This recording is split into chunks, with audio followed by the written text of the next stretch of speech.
బీసీల ఇష్యూ బీసీల ఇష్యూ మీద కాంగ్రెస్ పార్టీ కామారెడ్డిలో బీసీ డిక్లరేషన్ చేసిన దగ్గర నుంచి నిన్నగాక మొన్న వీళ్ళు ఢిల్లీకి పోయి బీసీలకి సంబంధించిన ఇష్యూ మీద ఓ కార్యక్రమం చేసిరు. దాని తర్వాత ఇగో సోనియా గాంధీని రాహుల్ గాంధీని కలిసిరు. ఇక్కడి వరకు కూడా మాట్లాడుకోవాలి మనం. ఇప్పుడు కామారెడ్డి డిక్లరేషన్ చేసిన తర్వాత ఏం చేసిరు, కులగణన బీసీ జనాభా ఎంతమంది ఉన్నారు ఏంటిది అని లెక్క తేల్చిన తర్వాత సరే దాని మీద కూడా బీసీ సంఘాల నాయకులు ఇది కరెక్ట్ లెక్క కాదు, వాళ్ళ పార్టీలో ఉన్న వాళ్ళ పార్టీ ఎమ్మెల్సీనే అసలు దాన్ని పనికిరాని సర్వే, దేనికి పనికిరాంది, ఇది బీసీల జనాభాను తగ్గించి చూంచిర్రు అని వాళ్ళ పార్టీ ఎమ్మెల్సీలే మాట్లాడిర్రు. సరే దాని తర్వాత రకరకాల చర్చలు నడిచినాయి దాని మీద. మామూలుగా ఇది రాహుల్ గాంధీ ప్రెస్టీజియస్ ప్రాజెక్టు కులగణన అనేది వాళ్ళు అధికారంలో ఉన్న రాష్ట్రాలలో మేము కులగణన చేస్తాము, అట్లనే ఏ రాష్ట్రాలలో అయితే అధికారంలోకి వస్తామో అక్కడ కులగణన చేస్తాము అనేదాన్ని వీళ్ళు ఎన్నికల ముందు చాలా పదే చెప్పుకుంటూ వచ్చిర్రు. కర్ణాటకలో కానీ, తర్వాత తెలంగాణలో, తర్వాత మహారాష్ట్ర ఎన్నికలలో కూడా, మహారాష్ట్ర ఎన్నికల కంటే ముందు కొన్ని రోజుల ముందు తెలంగాణలో కులగణనను స్టార్ట్ చేసిర్రు. మహారాష్ట్ర ఎన్నికల్లో దాన్నే మెయిన్గా చెప్పుకున్నారు, మేము పక్కనున్న తెలంగాణ రాష్ట్రంలో కులగణన చేస్తున్నాం, గట్లనే మహారాష్ట్రలో మేము అధికారంలోకి వస్తే ఇక్కడ కూడా కులగణన చేస్తాం, బీసీల జనాభాను తేల్చిన తర్వాత వాళ్ళకు రాజకీయంగా కావచ్చు ఇంకా వేరే వాటిల్లో మేము కావాల్సిన అవకాశాలు ఇస్తాము, బీసీల జనాభాను ఎంతుందో ఇప్పటి వరకు ఎవ్వరూ తెలియలేదు అనేది కాంగ్రెస్ పదే చెప్పుకుంటూ వచ్చింది. అట్లనే ఇక్కడ కులగణన చేసిర్రు, బీసీ జనాభా ఎంతమంది ఉన్నారు ఏంది అనే దాని మీద సరే చాలా ఎక్కువ ప్రశ్నలతో చేసిర్రు అనుకోండి. దాంట్లో ఓన్లీ బీసీలకు సంబంధించిన ఇన్ఫర్మేషన్, కమ్యూనిటీకి సంబంధించిన ఇన్ఫర్మేషన్ అనే కాకుండా ఇంకా చాలా రకరకాల క్వశ్చన్స్ అడిగిర్రు. సరే చాలామంది దానికి ఆ సర్వేకి ఇన్ఫర్మేషన్ ఇవ్వలేదు. దాని తర్వాత మళ్ళీ కొన్ని రోజులను పొడిగించిర్రు. దాని తర్వాత కూడా పెద్ద ఇన్ఫర్మేషన్ ఇచ్చే వాళ్ళ సంఖ్య తక్కువనే ఉంది. ఎందుకంటే దాంట్లో కేవలం ఇదే ఇన్ఫర్మేషన్ కాకుండా ఇంకా రకరకాల క్వశ్చన్స్ అడిగిర్రు, పర్సనల్ క్వశ్చన్స్ కూడా, మీకు భూమి ఎంత ఉంది, జాగ ఎంత ఉంది అనేసరికి చాలామంది ఇవ్వలే దాంట్లో ఇన్ఫర్మేషన్. అయితే ఈ రిపోర్ట్ వచ్చిన తర్వాత ప్రభుత్వం నుంచే ఉన్నోళ్ళు చాలామంది ఏం చెప్పారు, కొంతమంది కొన్ని లక్షల మంది అసలు దీంట్లో నమోదు చేసుకోలేదు అనేది చెప్పారు, ఇన్ఫర్మేషన్ ఇవ్వలేదు, కులగణనకు సహకరించలేదు అని. సహకరించినప్పుడు వాళ్ళు ఇవ్వలేదు అని చెప్తున్నప్పుడు వీళ్ళు చెప్పిన లెక్కలు ఎట్లా కరెక్ట్ అవుతాయి? సరే దాని మీద ఆన్సర్ చెప్పేటోళ్ళు లేరు అనుకోండి. దాని తర్వాత ఏం చేసిర్రు, వీళ్ళు మేము కులగణన చేసినాం, 42% రిజర్వేషన్ ఇస్తాము అని ప్రకటించింది వీళ్ళే కదా. అసెంబ్లీలో దీన్ని చర్చకు పెట్టిర్రు, అసెంబ్లీలో చర్చకు పెట్టి దాన్ని గవర్నర్కి పంపిర్రు. దాని తర్వాత ఏం చేసిర్రు, ఇప్పుడు ఢిల్లీలో పోయి ధర్నానో కార్యక్రమమో ఏదో చేసిర్రు. దానికోసం ఇక్కడున్న చాలామంది కాంగ్రెస్ పార్టీ నాయకులు, కార్యకర్తలు రైళ్లల్లో కూడా వేయరు, దానికో జెండా ఊపి దాన్ని ఓ కార్యక్రమం లెక్క చేసిర్రు. ఈ నుంచి రైళ్లలో చాలామంది ఢిల్లీకి పోయిర్రు. ఢిల్లీలో పోయి ధర్నా చేస్తాము అన్నారు. దానికి ఎవరెవరు వస్తారు అని చెప్పారు, రాహుల్ గాంధీతో పాటు ఇంకా చాలామంది జాతీయ స్థాయిలో ఉన్న నాయకులు, గతంలో కేంద్ర మంత్రులుగా పనిచేసిన వాళ్ళు, వేరే పార్టీలకు సంబంధించినటువంటి పెద్ద లీడర్లు చాలామంది వస్తారు అని చెప్పారు. ఇక్కడ నుంచి కూడా మన సీఎం రేవంత్ రెడ్డితో పాటు చాలామంది మంత్రులు పోయిరు, కాంగ్రెస్ పార్టీకి సంబంధించిన బీసీ నాయకులు, బీసీ సంఘాలకు సంబంధించిన చాలామంది నాయకులు అందరూ ఢిల్లీకి పోయి అక్కడ ఒక పెద్ద కార్యక్రమం పెట్టిరు. దానికి రాహుల్ గాంధీ సహా చాలామంది నాయకులు వస్తారు అని చెప్పారు. అది కాంగ్రెస్ పార్టీ నాయకులే చెప్పారు అఫీషియల్గా. కానీ తీరా చూస్తే ఢిల్లీలో చేసిన దానికి రాహుల్ గాంధీ ఎందుకు రాలేదు అనే దాని మీద ఇప్పుడు కాంగ్రెస్ పార్టీలో పెద్ద ఎత్తున చర్చ నడుస్తుంది.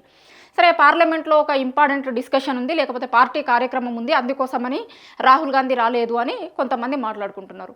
నిజంగా అంత పెద్ద కార్యక్రమం పెట్టినప్పుడు రాహుల్ గాంధీ అపాయింట్మెంట్ తీసుకోకుండా రాహుల్ గాంధీ ఏ టైంలో అవైలబుల్ ఉంటాడో ఆ మీటింగ్కి, వీళ్ళు చేస్తున్న కార్యక్రమంకి, ధర్నాకి వస్తారు అనే టైము డేటు చూసుకున్న తర్వాతే ఆ మీటింగ్ పెడతారు కదా.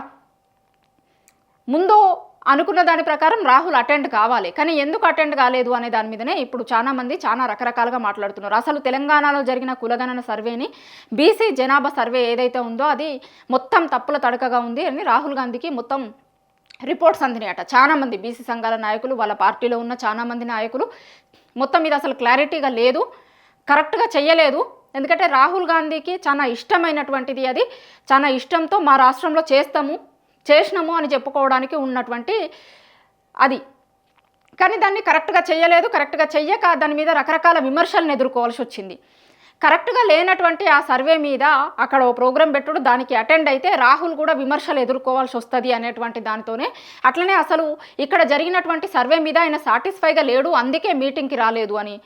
లేదు అంటే ఈ మధ్య చూస్తున్నాం కదా మనం, గతంలో కూడా రేవంత్ రెడ్డి రాహుల్ గాంధీని కలిసినప్పుడు ఏ ఒక్కరోజు ఫోటో బయటికి రాలేదు. ఒక్కటేసారి కలిసిండు ఆయన, చాలాసార్లు పోయి చాలా అటెంప్ట్లు చేసిన తర్వాత ఒక్కసారి కలిసినా అని చెప్పిండు, కలిసిండు అని కూడా కాదు.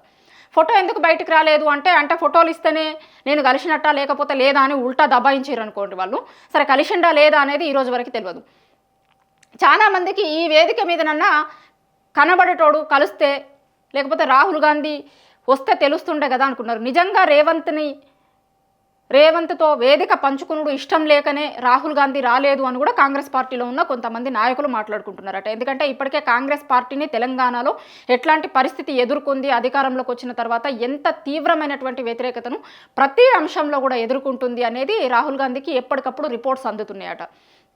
సో ఇట్లాంటి వ్యతిరేకమైనటువంటిది ఒక దిక్కు ఆడ ఢిల్లీలో ధర్నా చేస్తున్నప్పుడే హెచ్సియుకి సంబంధించినటువంటి ఇష్యూ కూడా చాలా పెద్ద ఎత్తున నడుస్తుంది. అక్కడికి రాహుల్ గాంధీ వస్తే కనుక రేవంత్ రెడ్డి తీసుకుంటున్నటువంటి నిర్ణయాలకి సపోర్ట్ చేసినట్టు ఉంటుంది అని ఆ మచ్చ అంతా కూడా రాహుల్ గాంధీ మీద పడుతుంది. కాబట్టి ఇష్టం లేకే రాహుల్ గాంధీ రాలేదు, రేవంత్ రెడ్డి వైఖరి నచ్చకే రాహుల్ గాంధీ రాలేదు అని కూడా కాంగ్రెస్ పార్టీలో ఉన్న చాలామంది నాయకులు మాట్లాడుకుంటున్నారు.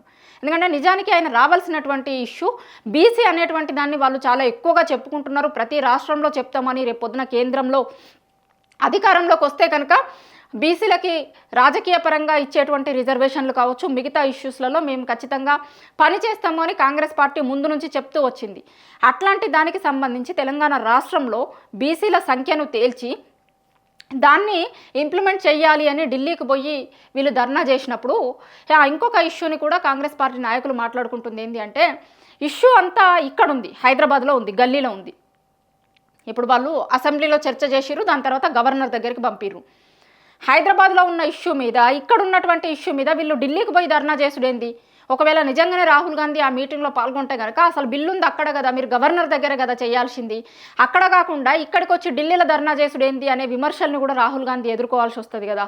అందుకోసమే ఇవన్నీ ఆలోచించుకున్న తర్వాత రాహుల్ గాంధీ రాలేదు అనేది చెప్తున్నారు. ఎందుకంటే నిజానికి రాహుల్ గాంధీకి చాలా ముఖ్యమైన సబ్జెక్ట్ ఇది, కానీ రాహుల్ గాంధీ అటెండ్ కాలేదు. రాహుల్ గాంధీ అటెండ్ కాలేదంటేనే ఈ ఇష్యూ పట్ల ఆయన సీరియస్గా లేడు, సర్వే జరిగినటువంటి విధానం పట్ల కావచ్చు, లేకపోతే రేవంత్ రెడ్డి మన సీఎం చేస్తున్నటువంటి విషయాల పట్ల కావచ్చు, పనుల పట్ల కావచ్చు, చాలా సీరియస్గా ఉన్నాడు అనే విషయం స్పష్టమవుతుంది అని కాంగ్రెస్ నాయకులు మాట్లాడుతున్నారు. దాని తర్వాత ఇగో ఈ ఫోటో కూడా మనం చూడాల్సి ఉంటుంది. దీంట్లో ఈ ఢిల్లీలో జంతర్ మంతర్ దగ్గర ధర్నా చేసిన తర్వాత నెక్స్ట్ డే రోజు సోనియా గాంధీని కలిసిర్రు, ఇక్కడ నుంచి పోయినటువంటి మంత్రులు, వాళ్ళ పార్టీలో ఉన్నటువంటి నాయకులు, అట్లనే రాహుల్ గాంధీని కూడా కలిసిర్రు. రెండు ఫోటోలల్లో కూడా సీఎం లేడు. మీరు బాగా అబ్జర్వ్ చేయరు, ఈ రెండు ఫోటోలల్లో కూడా సీఎం లేడు, సీఎం పోలే. సరే దీన్ని కూడా కొంతమంది సమర్థించేటోళ్ళు ఉన్నారనుకోండి కాంగ్రెస్ పార్టీ నాయకులు, లేదు బీసీ నాయకులు వాళ్ళందరూ అపాయింట్మెంట్ తీసుకున్నారు అది ఇదని. కానీ ఇక్కడ సర్వే చేసింది కాంగ్రెస్ పార్టీ అధికారంలో ఉండి, ప్రభుత్వంలో ఉండి, రాహుల్ గాంధీ కలల ప్రాజెక్ట్ ఇది బీసీకి సంబంధించింది అని చెప్తూ అంత ప్రెస్టీజియస్ దానిగా తీసుకొని వీళ్ళందరూ సర్వే చేసి దాన్ని ఇంప్లిమెంట్ చేయాలి అని ఢిల్లీకి పోయి అంత సీరియస్గా మాట్లాడిన వాళ్ళు, చేసిన వాళ్ళు, వీళ్ళందరినీ ఎంటేసుకొని పోయి సీఎంఏ కలిసేటోడు కదా. సీఎంని కలిసే ఉద్దేశం రాహుల్ గాంధీకి లేదు, ఇప్పటి వరకు కూడా కలవలేదు చాలా రోజుల నుంచి. అందుకే అక్కడ జరిగే మీటింగ్కి కూడా రాలేదు. ఇక్కడ వీళ్ళు కలుస్తున్నప్పుడు కూడా ఎక్కడ రేవంత్ రెడ్డి ఉంటే వీళ్ళతో పాటు కలిసేటువంటి వాళ్ళలో రేవంత్ రెడ్డి ఉంటే కనుక వీళ్ళని కూడా కలవడు అని వీళ్ళు పోయి కలిసి వచ్చిర్రు అని కూడా కాంగ్రెస్ పార్టీలో కొంతమంది మాట్లాడుకుంటున్నారు. ఇది మేము చెప్తుంది కాదు, కాంగ్రెస్ పార్టీలో చాలామంది నాయకులు, కార్యకర్తలు మాట్లాడుతున్నారు. ఇప్పటి వరకు కూడా చాలా రోజుల నుంచి చాలాసార్లు ఈయన దగ్గర 40-45 సార్లు ఢిల్లీకి పోయి వచ్చిండు. కానీ చాలాసార్లు రాహుల్ గాంధీని కలుస్తాడు, సోనియా గాంధీని కలుస్తాడు అని చెప్తున్నా కూడా ఎక్కడ రాహుల్ని కలిసినట్టో, సోనియాని కలిసినట్టో అధికారంలోకి వచ్చిన తర్వాత స్టార్టింగ్లలో కొన్ని నెలలు మినహాయిస్తే దాని తర్వాత ఎక్కడా కూడా ఎప్పుడు ఆయన కలిసిండు అనేటువంటి ఒక్క ఫోటో బయటికి రాలేదు.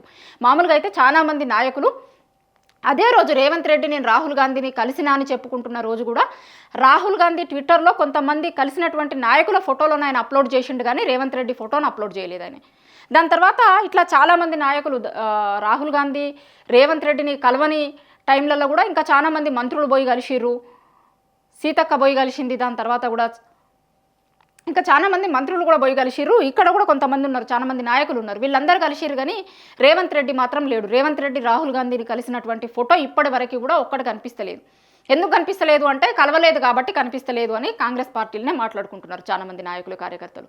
బీసీకి సంబంధించి అంత పెద్ద మీటింగ్ పెట్టుకున్నప్పుడు ఎందుకు రాహుల్ గాంధీ రాలేదు? ఇప్పుడు ఇదే చర్చ కాంగ్రెస్ పార్టీలో చాలా ఎక్కువ వినిపిస్తుంది. రాహుల్ గాంధీకి ఈ సర్వే జరిగినటువంటి విధానం పట్ల నమ్మకం లేక ఈ సర్వే సరిగా చెయ్యలేదు, చాలా దారుణంగా ఉంది అనేటువంటిది రాహుల్ గాంధీ నమ్ముతున్నాడు కాబట్టే ఈ మీటింగ్కి రాలేదు అని కాంగ్రెస్ పార్టీలో నాయకులు మాట్లాడుకుంటున్నారు.